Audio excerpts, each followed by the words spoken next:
screen do all the talking. The first rates any second now will start kicking in. Wednesday morning, and it's a sea of green for the markets. The breath is not looking bad at all. For every one stock that is going down, about 9 stocks are moving higher. Actually, much better now. 2:14, that's about 7. So it's not a bad start at all. Tata Consumer, 40 rupees down, it's all right. Look at the run up in the stock. You got 361, that's up another 99 rupees. That makes it 12%. So Tejas first, and second is 360, where the numbers have been absolutely stunning, so to speak. Where is Tejas? Another 1% higher. 800 rupees has become 1100 rupees, blink of an eye. Now let's look at Vodafone. Let's look at Aditya Birla Finance. Let's look at Aditya Birla Retail. This entire group, so to speak, was like the high action group in yesterday's trading action. Cipla brokerage upgrade 1359, in delivery where a large block deal has happened. Let's see if we can establish that stock for you. But it's a market which is extending, and it is extending the gains. And MCX is down 5%. I missed the news on MCX actually, but 38.12 for MCX now. Okay, bunch of stocks there. Lot of earnings reactions. You were talking about MCX. The software cost reduction has managed to aid their earnings. The numbers have come out.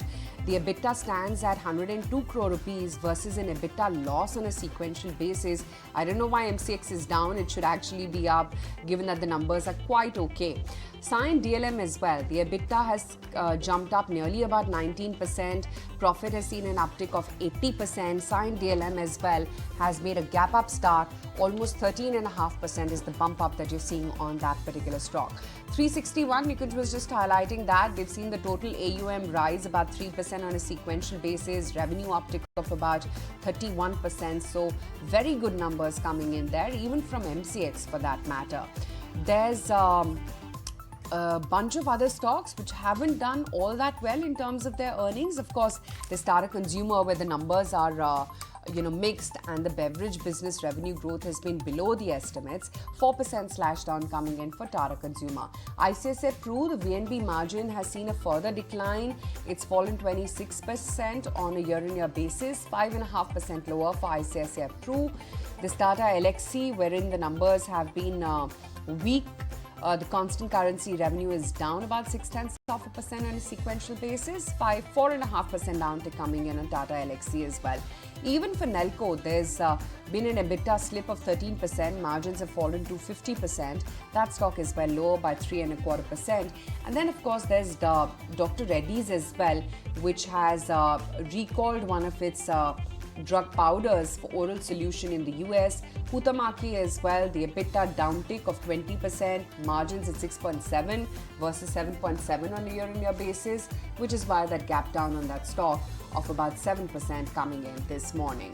Bharti, let's see what the star performer from yesterday is up to and what Grasim is doing, because both these names were the ones which were holding out very, very smartly. 13.45 on Bharti as we speak right now. Grasim, about a 0.4% uptick is what it's sitting on. Kunal, what have been your observations this morning? Yeah, I think it's a bit of a sedate start for the indices, and I would believe that the closer we are towards 20,500 mark, the higher could be the resistance for the index, at least looking at the monthly expiry, which is tomorrow. Now, in terms of the opening trade, L&T Finance is something which has started to look very attractive from 155.58 approximately towards back about 163 plus mark yesterday. So that's a stock which I look to trade in the opening. Right. Niresh, what about your first trades? So IDFC Limited looks interesting. The stock is on verge of a short-term breakout, could head up towards 130.35 in the short term.